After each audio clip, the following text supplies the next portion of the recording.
Today, we are doing a follow-up on the last video that we did, communicating with your ex. What you do when you discover that your partner is still communicating with your ex. So I received quite a number of comments and I just want to zero in on those comments. So as you can see, I have this comment right here.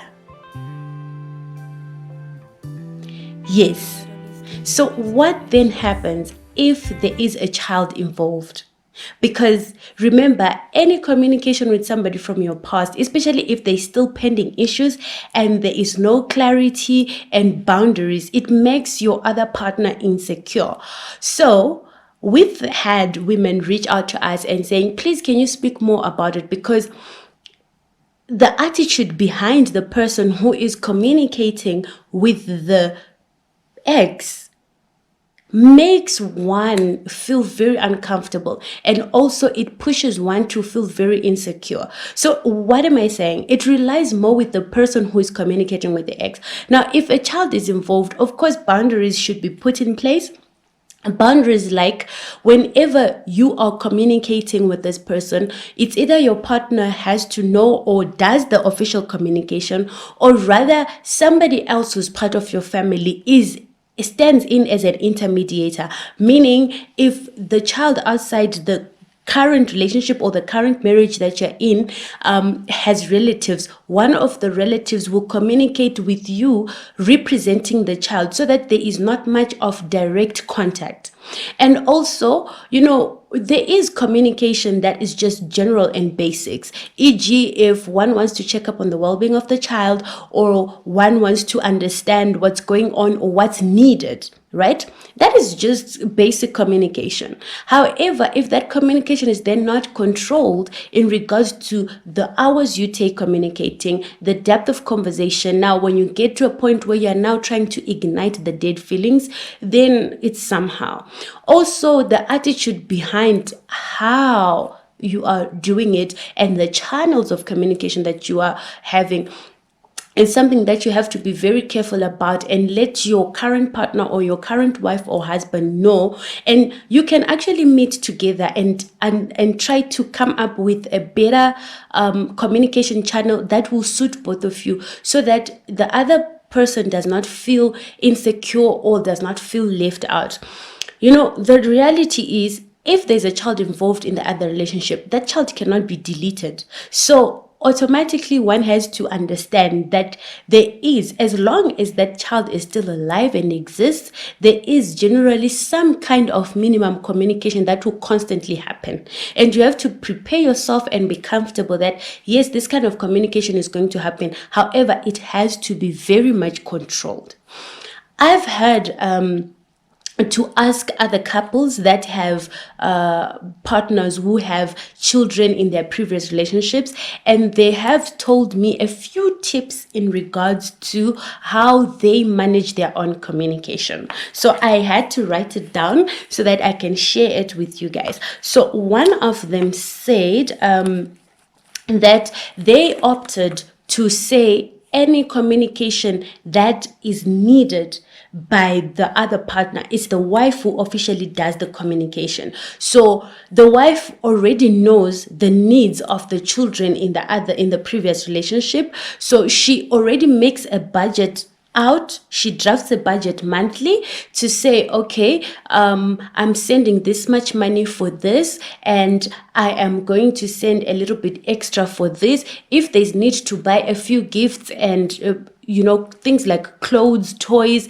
she does that before the other mother in the previous relationship asks. So monthly, when they're doing their monthly budget, she already accommodates that, which already minimizes the contact time or the communication time between the two involved. So they already plan it out, and monthly they send money, the maintenance for the children, the grocery money, and also school fees they make sure that they pay the school fees.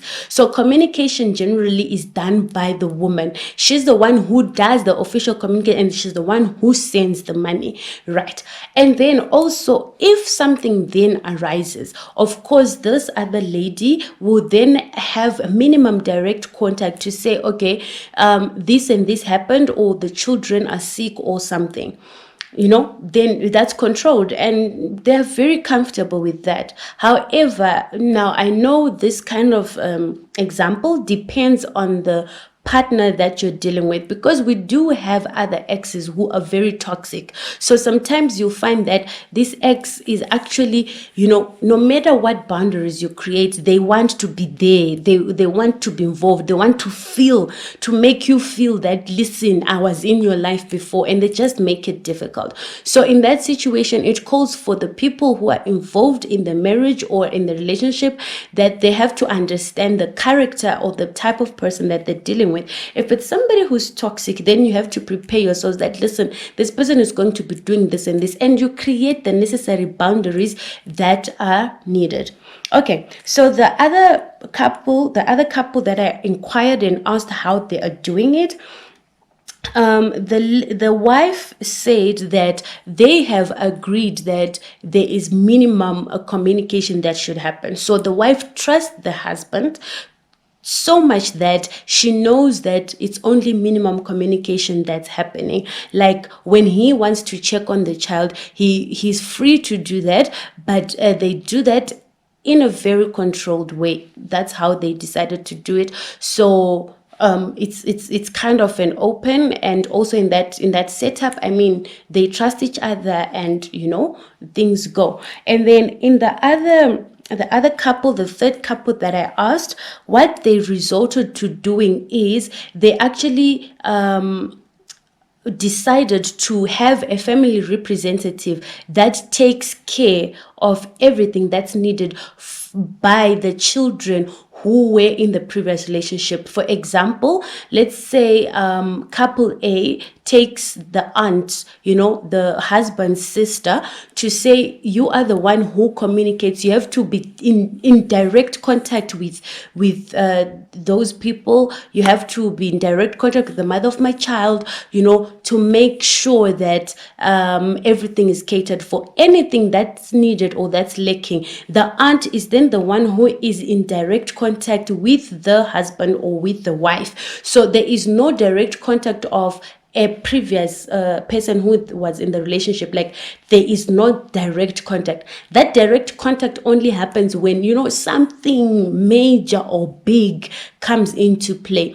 The reason why they opted for this, it's because also the other partner is married, and the current couple that are asked, they are also married. So there's need for that boundary to be created, like that distance, to be created in such a way that it also preserves the marriage of both of the couples. So the fifth couple, is it the fifth? I think it's the fifth. The fifth couple I asked, they said that what they did, they took the child and stayed with the child. So literally the only communication that happens is, I want to see the child.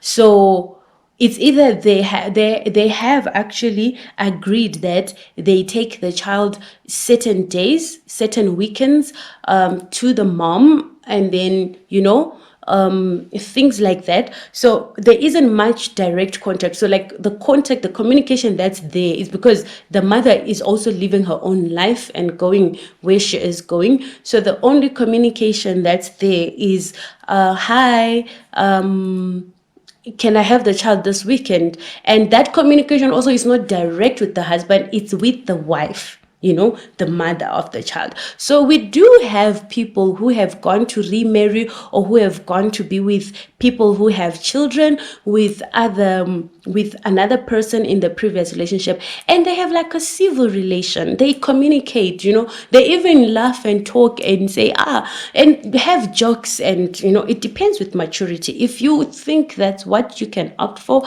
then you do that. And then also, the sixth couple I asked, this one was a bit interesting because they entirely said no phone calls with the person in the previous relationship. As much as there is children involved, no phone calls whatsoever. The child goes through the protocol of mother-in-law, and then mother-in-law is the one that directly hands over the child. So there's like a channel that they said you must follow, and that channel must not be jeopardized. That protocol must not be jeopardized. So it's mother-in-law who is in direct liaison if they want to buy anything for the child. So this couple buys and drops it off by mother-in-law. If the mother wants to communicate something, she comes and gives the mother-in-law. That's how it's been, and that's how it has. So both of the people involved decided that they don't either want to take care of the child, so the child is with the mother-in-law. So mother-in-law is in the dad's mother to the child. So that's what they've decided to do. So I just felt like, let me just zero in onto